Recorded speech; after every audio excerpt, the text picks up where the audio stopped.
They will beat their swords into plowshares and their spears into pruning hooks. Welcome to East and West, a show for helping us keep our spiritual bearings as we navigate the world around us. This is Wes Young here, and remember that Season 3 is East and West on the road with a traveling recorder going to the pulpits as I supply preach. This particular message is from the early chapters of Isaiah, and it is timely for two different reasons. It's timely now, like as I release this podcast on January the 16th, 2021, because I am now more than ever longing for a day when we do, as a people, beat our swords into plowshares. I'm longing for a day and a place and a situation where God makes that the case. And also it's timely for when it was first delivered, which was October the 25th, 2020, being a sermon and a chapter from Isaiah focusing on heaven and the hope that is a future hope, because hope is based on the future in heaven, on the great reunion and the peace that is to come. And little did I know, or little did anyone know, that only a few days after this sermon was delivered, my grandmother on my dad's side was going to pass away. And so I find a great deal of comfort in the Word and in the promise and in the hope of the future that God offers. I hope this message speaks to you, works for you, and is timely somehow in your life. Here we go.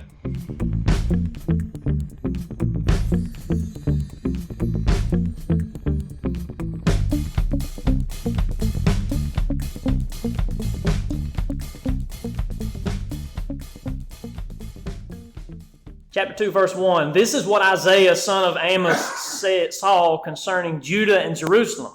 In the last days, the mountain of the Lord's temple will be established as chief among the mountains. It will be raised above the hills, and all nations will stream to it. This is in the last days. Many peoples will come and say, "Come, let us go up to the mountain of the Lord, to the house of the God of Jacob. He will teach us his ways, so that we may walk in his paths. The law will go out from Zion, from Jerusalem, the word of the Lord from Jerusalem. He will judge between the nations and will settle disputes for many peoples. They will beat their swords into plowshares and their spears into pruning hooks." Plowshares and pruning hooks. We'll come back around to that, but agricultural instruments, not instruments of war. Instruments for growing and not instruments for killing. Nation will not take up sword against nation, nor will they train for war anymore. All right, so the first part here is this idea of looking towards the future. Now, these four verses, it says at the very beginning in verse 1 that these are addressed towards Judah and Jerusalem. And you remember from Isaiah, maybe from when we talked last month, he was preaching to the southern kingdom of Jerusalem and Judah. The northern kingdom, which is typically called Israel, had already been exiled, and so he's trying to prevent the exile. They're under the thumb of invasions, though, and they're under a very difficult political and military situation, and so it does apply to that, saying one day this is going to get better, like on earth. One day the Messiah is going to come. One day this is all going to get straightened out. But it's also a distant vision of what we are also still looking for, which is the heavenly, the second coming, the establishment of the kingdom, and just heaven in general. Now, you could spend all day speaking with a scholar on the four verses here and which applies to which and in what way, and that's not what I'm qualified to do, and that's not what I'm going to do, because there's one thing that applies to all of it, and you can't miss, and it's the topic of today is this idea of looking forward. The title of this sermon is Head in the Clouds, which is happily where mine is. And we'll come back around to that too. So part one is this. When you think of looking to the future, a future hope, remember Paul said, who hopes for what he already has? Hope cannot be present at the moment. If you have it, you're not hoping for it. My daughter is hoping to get such and such for Christmas. If she already had it, she would immediately cease to be hoping for it. Not that that's a bad thing, but then she would have it. We are in a situation in this time on earth. We have not yet crossed the Jordan into the promised land, but we are hoping to do that one day, which puts us where in the book of Exodus? In the hot desert, right? That's the world we live in. Not because it's Georgia, it's fall now. We can't talk about the heat. I just mean this is a hot, dusty life we live, and with a lot of scorpions and a lot of pitfalls. So we are looking forward to a future hope. So here comes this paradox of that. Do we live in the present, or do we long for the future as Christians, as disciples of Jesus? The reason it's a paradox is because Jesus said it both ways. On the one hand, he said, do not worry about tomorrow. Live each day. It has enough troubles of its own, which, amen to that. Each day has enough troubles. Don't worry about tomorrow. Tomorrow worry about itself. So he's saying, live for today. Live in this moment. Do this moment right. At the same time, aren't we supposed to be looking forward to heaven? Because the Bible speaks much about that. And we know that Jesus resolutely set his mind on one thing. Even years before it happened, he was a very forward-looking, determined person. He was going to Calvary. And he knew that years before. And he aimed at that. So which one is it? Well, the reason I call it a paradox is because it's both. It is both. I think that the position of you and me as disciples of Christ, as heavenly bound pilgrims, is this. And I'm not doing a word play thing. I'm really not trying to play a word trick. I think that in the present, at this very moment, we are to be hoping for the future. So it's both. We are stuck as humans in this moment called the present. You can't escape it. Try as you might. The minute you try to catch it, it becomes the past. And the minute you try to plan for the next one, it's still in the future. And then when it gets here, it's the present. But in that present moment that you and I have, I love how you said this is a gift that we get this day and we've never had it before. It's a weird thought, isn't it? Because they seem so repetitive. Sun comes up, sun goes down. So, it's just another day in the neighborhood. But no, this is our first shot at October 25th, 2020. And it's actually our only shot. So in this one day, we are to be hoping for the future.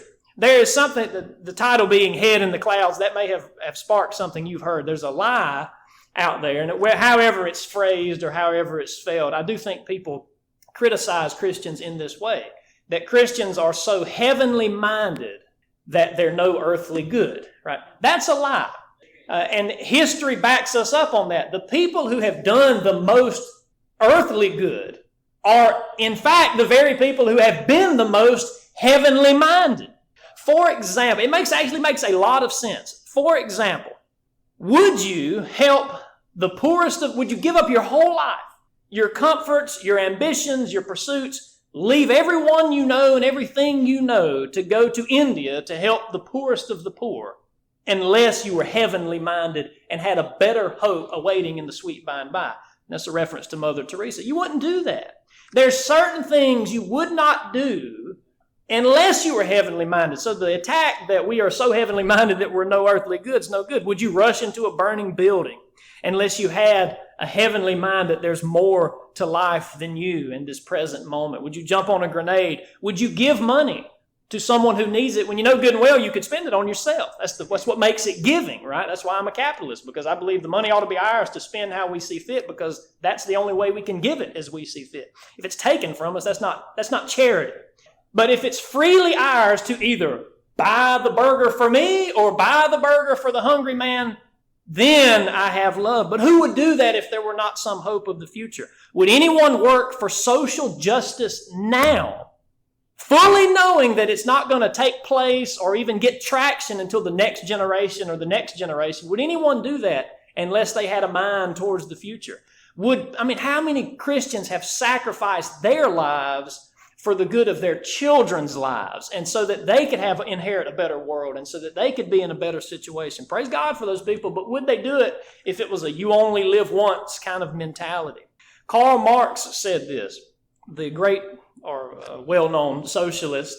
He said that religion is the opiate of the people, like opium. He means that religion deadens us. His idea was that we, as religious people, as believers in a Creator, we're so hopeful that things will be better by and by that we won't do anything to make the society or the system better now. But history doesn't back him up on that. It's the Christians who are moving and doing and shaking and standing up for what they believe is right, because we are the ones who walk with the words, seek justice, love mercy, and walk humbly with your God. And we live by that. Jesus was very much a social activist in the good sense. He was always doing things among the society, but you're not going to get much more heavenly minded than Jesus. Karl Marx called it the opiate of the people. George Orwell, another socialist, but also critical in his book Animal Farm, was that thin little novel about the animals that took over the farm and made it this sort of socialist utopia, yada, yada, yada. There's one character in that book that applies here. It was the raven.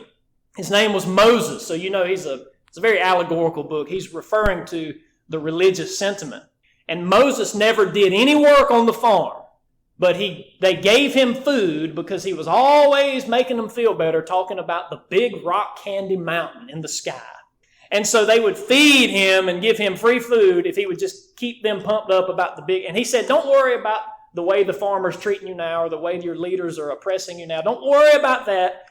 The big rock candy mountain or sweet rock candy, whatever it was, it's coming. So that's not the way it really works out. The history books tell us and are forgetting that it was not Martin Luther King. It was the Reverend Martin Luther King, a Christian. Read his speeches. They are replete with Bible verses.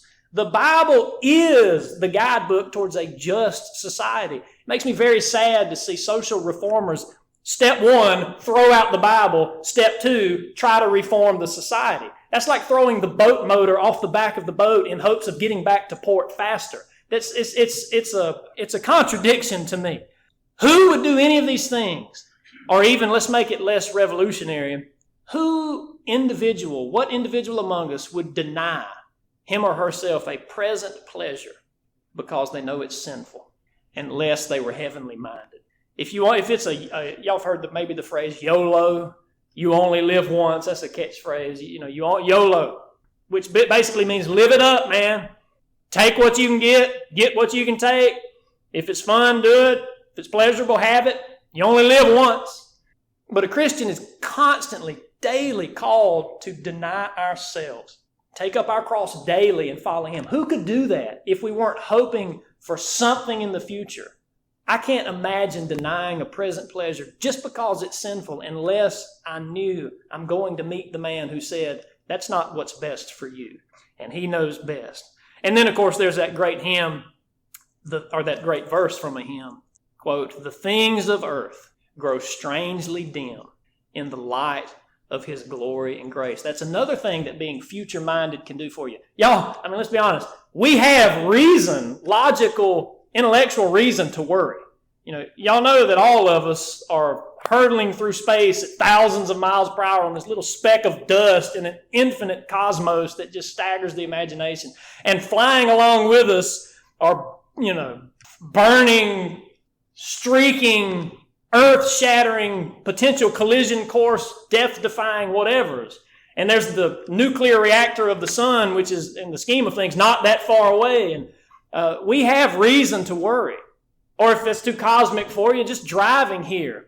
I bent down on the way to church this morning to change the air conditioner. It was getting a little cold. And by the time I looked back up, which was a half a second later, if that, I was in the other lane. It's that fast. It's that we are always a little thin yellow line away from that oncoming car, and we just zip around. Don't even think about it. Unless we're at Atlanta, I think about it quite a lot. Try to avoid Atlanta. But we're always, our heart's been pumping since we got in here. And it's pumping the lifeblood that keeps us alive, but also hearts pump the very things that will kill us. We're only one clot away. We're only 1 second away. Who knows? We have reason to worry. I don't know, that chandelier. Well, I'd be okay. I'm back a little. We have reason to worry, and yet God says, peace. Do not let your hearts be troubled. Trust in God. Trust also in me. He didn't say, y'all don't have any reason to worry, you wimpy humans. Look at this paradise I've made for you called earth. He never said that. He said the opposite. In this world you will have troubles of many kinds, but take heart. I have overcome the world. That's the hope in heaven. The present joy amid all that is only possible with a future hope. And that's the paradox. Tricky, isn't it? Part 2, let's talk about heaven, which I think in a lot of ways is what these verses are about. I'm going to come back particularly to verse 3 and 4, but let's think about heaven. Now, y'all know I talk about my daughter a lot. So she's actually getting to the age, I don't know anything about kids. This is my first rodeo. But she is getting to the age, and my wife and I are noticing that she is thinking spiritual things. It's pretty fascinating. It's really fascinating. It was like when she first started learning words. To a linguist, that really fascinated me. But I think it fascinates everybody. How does a child go from mumbling to language? And it happened freakishly fast, I thought. Well, the same thing is happening now, only with a spiritual language. For example, this past weekend, she wanted to learn how to do a cartwheel, a skill with which I am no help. I never could do a cartwheel. It wasn't until last year I learned how to hula hoop. I'm making progress. 32 years I know how to hula hoop. Not trying to brag.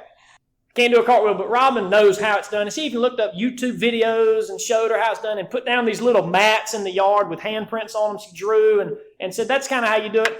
And, like all good parents, we left her out there unsupervised to figure it out and went inside and had some quiet time, right? Y'all go, y'all go play in the yard. Don't come in the door. Classic. Well, anyway, she was trying, I'm sure, or whatever. We weren't really watching. And the next thing we know, she's pounding on the door and crying. And not one of those fake things. I think it was a real cry. We thought she was hurt. She wasn't hurt. She said, Daddy, Jesus doesn't love me. Which is not what you expect. I kind of expected the dog bit me or, whatever. Jesus doesn't love me. What? What are you talking about? I prayed out there that he would help me do a cartwheel and I still can't do one. Pretty funny, isn't it? That's not a childish sentiment, though. That's a very adult dilemma that we all face. I prayed for something and did not get it. Are you there, God? I'm talking. You said, ask and you will receive. You said your ears are always open to me. We face that. And it was hard to explain to her. And there's a lot of good theological answers to that. But in that moment, it's very difficult. It's very difficult at the sickbed when you're praying for the healing or the comfort or for the pain to go away or for whatever and not getting the answer. And one short answer to a much longer and more deep question that I would mention is, if we always got a yes answer, would anybody ever go to heaven? Because we would constantly be praying. Who wants to ask for their loved one to die? It's very hard to do. Our hope lies in that to be absent from the body is to be present from the Lord. And I feel like heaven might be an oddly empty place if we always got the answer yes. God is infinitely, his thoughts are higher than our thoughts. I don't know why he didn't zap her to be able to do a cartwheel. I have a suspicion it has something to do with work ethic, perseverance, overcoming trials, not giving up, things that lead to, as James said, that lead to character. She's thinking spiritual things. Jesus doesn't love me, didn't answer my prayer. Well, she's gotten on this heaven kick, bringing it back round to the sweet by and by. She's gotten on this heaven kick. And she'll ask me questions about it, and I guess I've answered them. But at nighttime when I tuck her in, she really wants to talk about it. And it's a different question each night. She'll say something like, I think I told her at one point on the way to school, I said, heaven is the place where your dreams come true. And at night she was asking, will I have a unicorn in heaven? Where will I live in heaven? I said, biblical answer, right? A mansion, meaning it's going to be great. I want to live on a cloud. Well, cloud's good. The point is your dreams are going to come true. Be it a unicorn or a cloud or whatever it may be, it's going to be right with a capital R. And that's going to be heaven. A mansion, like we think of, if you're like me and sort of the worry, mechanically inclined type, I think mansion, and I just think, God, that's more windows I have to caulk. I don't know why I can't enjoy a house. I'm too busy thinking about replacing the fascia boards or whatever. I just can't. I can't enjoy a vehicle. I'm too busy thinking, is it due for an oil change? So I think a mansion, and I'm starting to pull my hair out with all these rooms that have to be swept. Won't be like that. It won't be like that. There'll be no sweeping in heaven, right? But whatever metaphor you want to think of, or that she wants, if a unicorn works for her, so be it. For me, and I may come back around to this, but for me, a big part of it is the meeting. We will meet on that beautiful shore. Some don't believe there will be a reunion, and some do. And y'all, read your Bible and pray. I got to tell you, it's not for nothing that we love each other on earth. And I just believe I'm going to hear another one of Wallace Williams' jokes when I get there. I just believe it is going to be a family reunion of sorts. And if it's not, something better will be. But it's not for nothing that we love each other on earth. These relationships that we're building, what you bind on earth will be bound in heaven, and what you loose on earth will be loosed in heaven. This is something. This is really something. C.S. Lewis said something important on this point. Unicorn, mansion, reunion. I'd like to fly, honestly. I don't mean like airplane. I've always wanted to I just wish I could get up and just fly to this. I've wanted that since I was a kid. I want it right now. It's just one of those things. The Bible speaks of gold and rubies and streets paved with gold and harps, or well, that's at least part of the music, rather. the song, one of the hymns said, praise God forevermore. We're going to praise him forever. C.S. Lewis said this, and this may be useful to you when I think about, are you hoping for heaven? I'm going to quote him. He said, there is no need to be worried by the facetious people who try to make the Christian hope of heaven ridiculous by saying they do not want to spend eternity playing harps.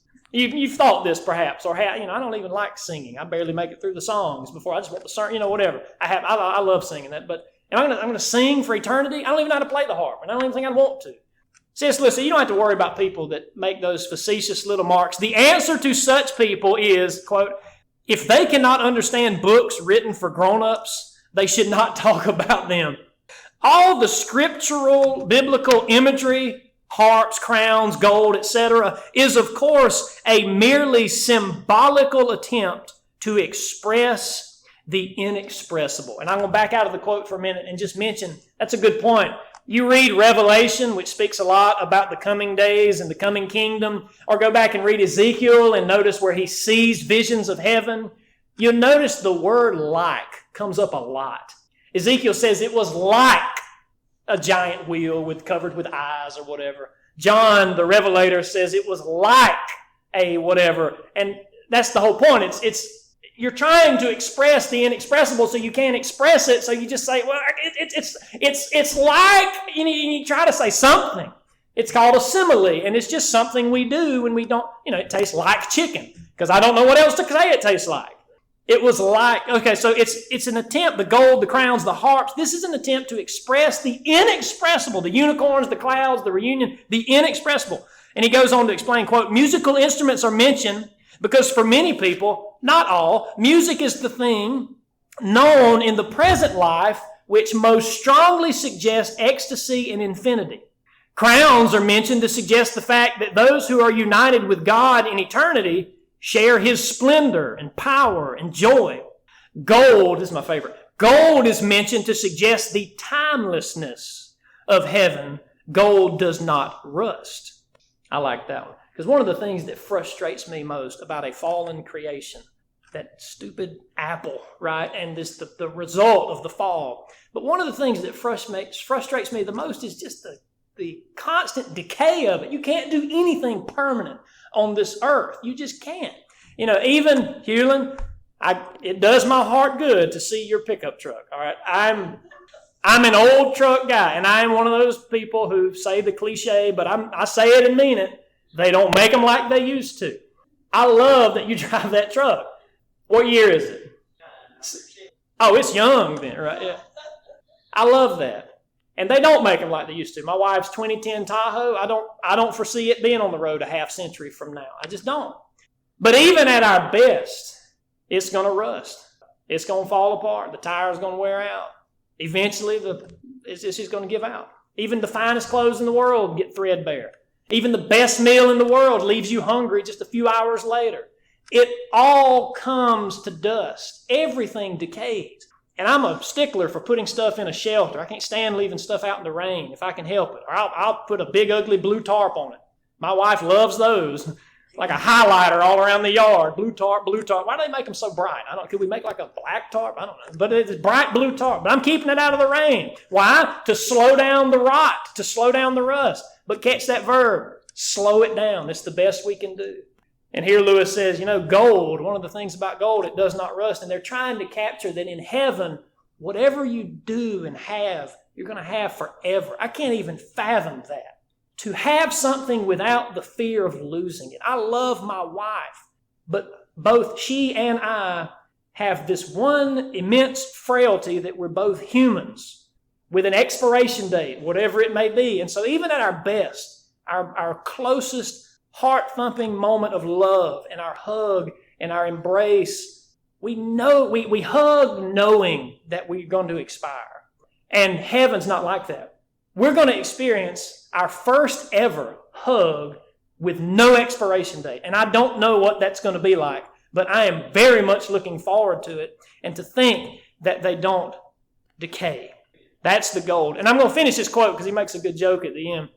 People who take these symbols literally might as well think that when Christ told us to be like doves, he meant that we were to lay eggs. Isn't that great? It's a symbol. If you don't like playing the harp, then maybe that's not the image of heaven you ought to hold in your mind. Maybe my daughter's not as wrong as we might think to think unicorns and clouds or whatever. Or for me to wish to fly. If it's not that, when we get there, it'll be something better. But that's just the best I can think of at the moment. Part 3, and this is the last part. I want from this sermon, I really hope that we can say with more sincerity that one phrase from the Lord's Prayer, "Thy kingdom come." I've said that phrase for a very long time. I'm sure you have too. But it's kind of one that I gloss over. Thy kingdom come. I like the next one better usually. Thy will be done, because that helps me. I got decisions to make, things that I don't really know how I'm supposed to handle them. Can your will be done with that? But the one before it, we got to mean that. We got to really want that. How many times have we thought, God, I do want to go to heaven. I don't know I want to go today. Thy kingdom come. Fully believing it really is better. And I think when we get these images of harps and gold and God, that almost sounds boring. And plus the idea of eternity is one that makes your knees knock when it hits you, right? Because that is it's something. There's nothing we can do about it, by the way. We're all stuck. You are an eternal being. That's the difference between you and the pew you're sitting on. You will last forever. And so, thy kingdom come. Say it with joy. That's something we can say with joy. I'll show you why. Look at verses 3 and 4. I said I'd come back to these. One note. I am going to read them. One note. These do apply, like I said at the beginning, to more local things, like things that were going to happen in Israel. For example, they thought when the Messiah first came, he was going to straighten all this out and put Israel back on a military, political top. All the nations were going to sort of be, the promised land was going to be theirs again. And so the invasions and eventually the Roman conquest, which Jesus landed right in the middle of, they expected a lot from Jesus that he did not deliver because they were expecting the wrong thing. And I'll sum it up this way. One biblical scholar said it this way. I really like this. When Isaiah was writing, this is in the 8th century BC. So try to get that on your timeline, right? Remember, BC counts backwards. So we're in the year 2020. So 2,000 years ago gets us roughly to Jesus. And then you got to go back 700 more years to get to Isaiah. So it's 2,700 roughly years ago. So Jesus, the coming Messiah, they didn't even know the name Jesus at the time, but the coming of a Messiah was something that Isaiah spoke much about. That's why Jesus quoted him so much. It was this thing in the future. And y'all know how that is. The future is so uncertain. It freaks us out because we don't know exactly what's going to happen. It's only people like us who could ever look back on the 1930s and call it the good old days. To them, it had to be horribly scary. Economic depression and strange rumblings on the European front with Germany and then war, and then are we even going to get out of this thing? And it's scary at the time, but looking back, we know that America won World War II, and we know that we came out of it. And so it's the present that scares us. Everybody's uptight about the coming election. Nobody is knocking their knees together about whether Reagan is going to be reelected, because that was in the 80s. It's over and done with. So you do need to give them some credit on that. They were having real hardships, and they didn't know what was going to happen to Israel, but they had this messianic prophecy that a Messiah was going to come and make all things right, which he did come, like that cross we were talking about. He came, but he didn't make all things right in the sense that he's going to the second go-around. So the scholar said this: imagine a man looking out over a plain and a field, and far in the distance is a mountain range. And so he sees on the far horizon mountains. What he doesn't realize, and to him it just looks like the same mountain range. And in a sense it is. But when he gets to it, he realizes that that first mountain is actually miles away from the second. But from a distance, they look like this one big picture. And they are. It's not like Isaiah was wrong and then Jesus showed up and all the prophets had to go back and change their notes. Notice that we're not changing the Bible. He was right. In the distant future, the Messiah is coming. He just didn't get the full picture from the Holy Spirit that it's going to come in certain stages. And the first stage was what we call Christmas, which we look back on. The coming stage is what we call the kingdom age, when he is going to make things right. And that's what I think we're reading about here. Jesus did not end all wars. Short version. Verse 3, many peoples will come and say, come, let us go up to the mountain of the Lord, to the house of the God of Jacob. He will teach us his ways so that we may walk in his paths. The law will go out from Zion. The book of Revelation talks a lot about the new Jerusalem, the new Zion. Don't ignore Israel. They are the protagonists of this story called life. And the word of the Lord from Jerusalem, he will judge between the nations. He will settle disputes for many peoples. These are things that Jesus did not do yet. They will beat their swords into plowshares and their spears into pruning hooks. Nation will not take up sword against nation, nor will they train for war anymore. That verse about the pruning hooks and the plowshares, if you go back and read the book of Joel, it's the other way around. Joel says we're going to beat our plowshares into swords and our pruning hooks into spears. This is a beautiful reversal of that. Y'all, it's so ingrained in us as a society, as a fallen humanity. It's just so normal to be fallen. I don't even think we can fully imagine how baked into our very existence it is. What do you do when you get out of the car? Lock the door. When you leave the house, you lock the door. What do you do with your wallet? You don't leave it around on the table. You keep it in your pocket. You're at a restaurant, you go to the restroom, you don't leave your wallet on the table, you take it with you. When you log onto a computer, my goodness, the endless array of usernames and passwords that have become my life in this internet age. I have a username and password for everything. Everything. Can't rent a movie without a username and password. I hate them. I hate it. You realize we wouldn't have to have any of that if there were no sin. There would be no locks on any door. There would be no passwords on any computer. There would be no need to worry about leaving your money laying around. There would be no audits. There would be none of this whole system we've devised to catch people. There would be no anti-theft devices. There would be no worry of identity fraud or the entire army of cyber police who are trying to prevent it. None of this would even be a thing. Every time you've ever locked your keys in your car, you can blame that on sin. Anytime you've ever fumbled around in the dark trying to find the right key for your house, you can blame that inconvenience on sin. Anytime. And it's just so normal, well, of course you have to lock a door. But that of course is not really an of course. It really doesn't have to be that way, and it really won't always be that way. Of course a country has to have a military. Are you crazy? Do you know what would happen if we didn't train for war, if we didn't recruit, if we didn't build, if we didn't have? And you're right. Something very bad would happen. But there is coming a day when a tank will be no more use than a rock. We'll melt that tank down and we'll make it into a swimming pool, right? We'll melt down that sword and make it into a farm-all tractor. Something used for growing and for making life instead of for destroying life. Jesus promised us, next time you pray, thy kingdom come, and don't really feel it, you're like, well, I don't know if it should come today, I got a lot to do. Just remember this. Jesus said, I came that you may have life and have it more abundantly. A plowshare brings life. A sword brings death. I have come that you may have life and have it more abundantly. That's what the promise is. That's why Christians can rejoice and be so happy amid all the things that give us rational reason not to be happy, is because he is coming. I'm going to close with this illustration, and I think it captures the sentiment I'm trying to get across better than anything. It was a story I was told in, I think, second grade, and I still remember it, and I would give anything to know the title of it. But my teacher read it to us from some storybook somewhere, and it's probably buried in some book room. Actually, it was probably in the school that's got tore down. Who knows? But it's funny what you remember, and I remember this story. It went like this. an old man, went to an air show.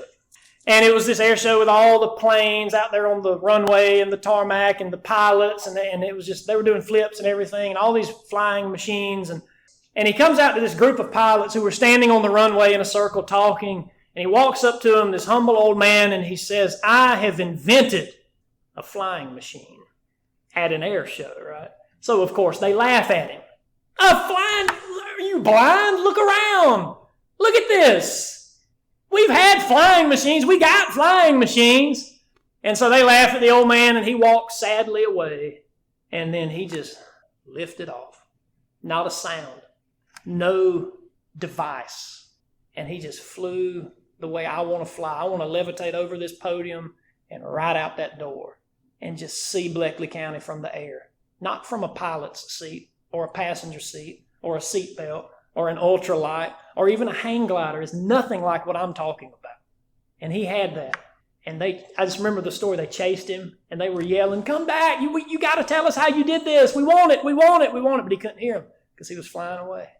Isn't that a picture of humans? And when it comes to heaven, we don't even remember what it is we really dream of as a kid. That childish part of us, that what we really want seems so impossible. We don't even dare to dream about it anymore for fear of the constant disappointment that life gives us. That's what it's going to be. These cheap substitutes that the world offers, they're the airplanes that you have to buckle yourself into. They're actually constricting you. They're not liberating you. A cross-country runner is more liberated than an F-16 pilot. We're talking about the kind of flight we dreamed of as children. And heaven is going to be the kind of dreams that we dreamed of as children come true. As I give you one last C.S. Lewis, as he put it, we are half-hearted creatures, us humans. We play around with money and pleasures and sex and whatever. We play around with sin, and we're half-hearted creatures. We're like a child in a slum who refuses your invitation to the beach because he'd rather stay and make mud pies because he can't fathom a day at the beach. He can't fathom it. So he says, "No, I don't want to go. I'll stay and make my mud pies." Be in the world. Can't help that. We're not of the world.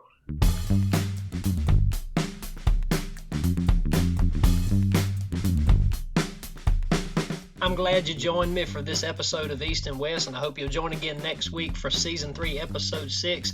If you want to keep up with me, check out westyoungwriter.com. Any new publications that get accepted or get sent out, that's the first place I'll announce them is there. Otherwise, keep praying, everybody, and press on.